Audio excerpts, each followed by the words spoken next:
You can book the perfect cabin and still ruin your whole cruise. Same room, same view, same price. But put it on the wrong deck and everything changes. On one deck, you sleep like a baby. On another, the engine rumbles through your bed all night. Chairs scrape across the floor above you at dawn. Strangers stroll past your window and stare right in.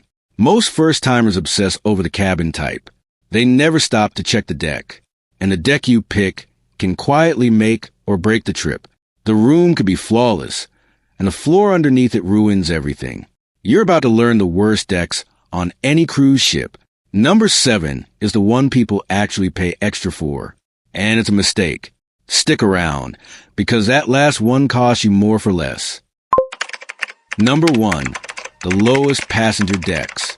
Let's start at the bottom of the ship. The lowest passenger decks sound cheap, and they are, but there's a reason they cost less. Down low, you're close to the waterline. Even a window cabin gives you dark water and not much else. Many of the cheapest cabins down here have no window at all. You're also far from almost everything. The pool, the buffet, and the shows are all decks above you. That's a lot of stairs or a long wait for a packed elevator. These low decks sit near the engine and the ship's machinery. You feel a low vibration and hum that never fully stops. Down here, you're also closer to lonely areas. That means more back-of-house noise than you'd expect. You may also sit near the laundry and storage areas. None of it is dramatic on its own, but together, it makes the ship feel like a basement. If you can book at least a few decks up, you'll be closer to the action and away from the hum. Getting up to the pool from the bottom can mean a long elevator wait. The next deck problem is even harder to sleep through. Number 2, the aft end of the low decks. The back of the ship hides a trap. It's called the aft, and on low decks is a problem. This is where the engines and propellers live. Book a low cabin near the back, and you're right on top of them. You don't just hear it, you feel it. A deep rumble and a steady vibration, especially at full speed. Glasses buzz on the shelf. The floor hums under your feet. It's the kind of hum you can't unhear once you notice it. At night, when the ship races between ports, it gets worse. There's a second aft problem too. Soot and exhaust can drift down onto the aft balconies. Some lines are worse for this than others.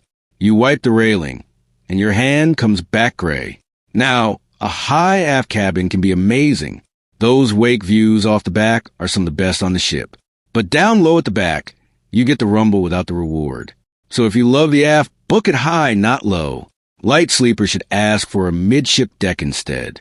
Number 3 is the loudest deck on the entire ship.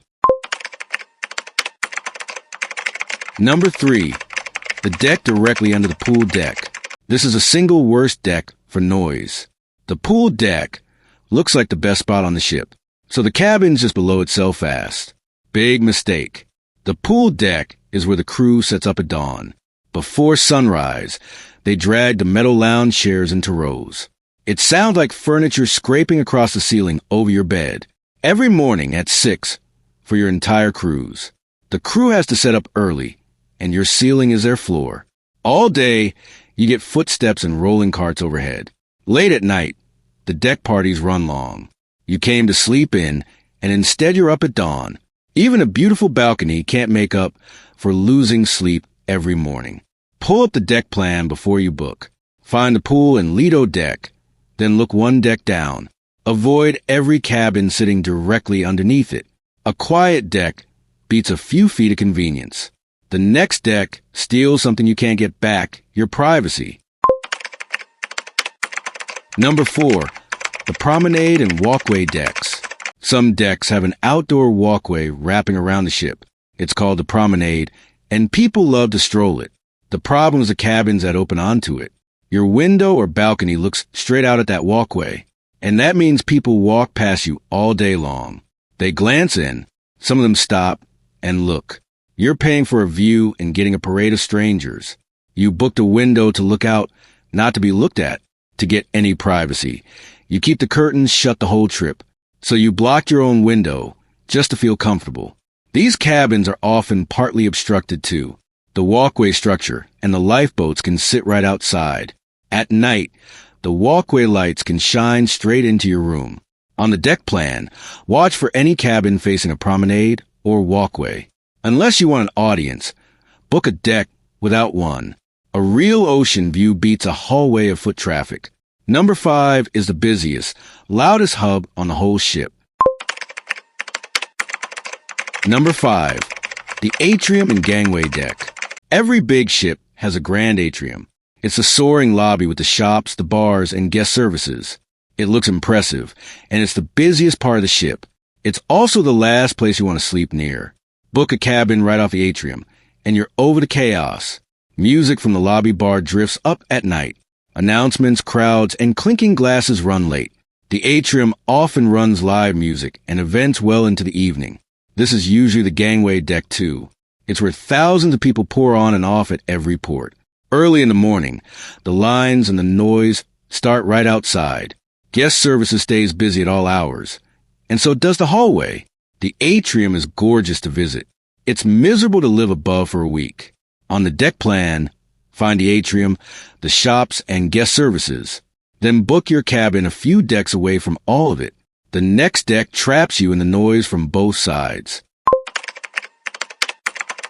Number 6, the entertainment sandwich deck. Some cabin decks sit in the worst possible spot. They're wedged right in the middle of the entertainment zone. The theater is below you. A bar or club is above you. So the noise comes at you from both directions. By day they fool you, and by night they keep you awake. During the day, it seems perfectly calm. You walk in, it's quiet, and you think you got lucky. Then the evening shows start. Bass thumps up through the floor from the theater below. Music pounds down from the lounge above. You're stuck in the middle of it until well past midnight. These cabins look like a bargain, and now you know why. The fix is the same trick the crew uses. On the deck plan, find every bar, club, theater, and lounge. Then book a cabin with quiet staterooms above and below it. You want to be surrounded by other cabins, not venues. The last deck is the one people happily overpay for. Number 7, chasing the very highest deck. Here's the one that surprises everyone. People assume the highest deck is the best deck. Higher up means better views, and you're closer to the pool. So they pay extra to sit near the top. Sometimes that premium is hundreds of dollars more. But the top decks bring their own problems. The higher you are, the more you feel the ship move. A ship rolls like a pendulum, and the top swings the most. In rough seas, a high cabin rocks far more than a low one. You're also right under the pool deck chaos we just talked about. Dawn chairs, footsteps, and late-night parties all overhead. And when the ship is busy, the top elevators fill up first. You wait and wait just to get down to dinner. Higher is not automatically better, and the price tag proves it. The real sweet spot is the middle. A midship cabin on a middle deck moves the least and stays quiet. You're close to everything, with cabins buffering you above and below. That's the deck experience cruisers quietly book every time. It often costs less than the top and gives you more. So before you lock in that cabin, look past the room itself. Check the deck it sits on. Skip the very lowest decks and their basement hum. Skip the low aft cabins over the engines. Skip the deck right on the pool. Skip the promenade cabins with a walkway view. Skip the atrium and gangway floors. Skip the decks sandwiched between the clubs. And don't overpay just to sit at the very top. Aim for the middle midship with staterooms above and below you. It's the quietest, steadiest, most convenient spot on the ship. A few minutes on the deck plan saves your entire week. The cabin gets all the attention, but the deck is what you actually live on. Tell me in the comments which deck you usually book. And if a bad deck ever ruined your trip, drop the story below. Subscribe for more cruise tips the booking sites won't show you.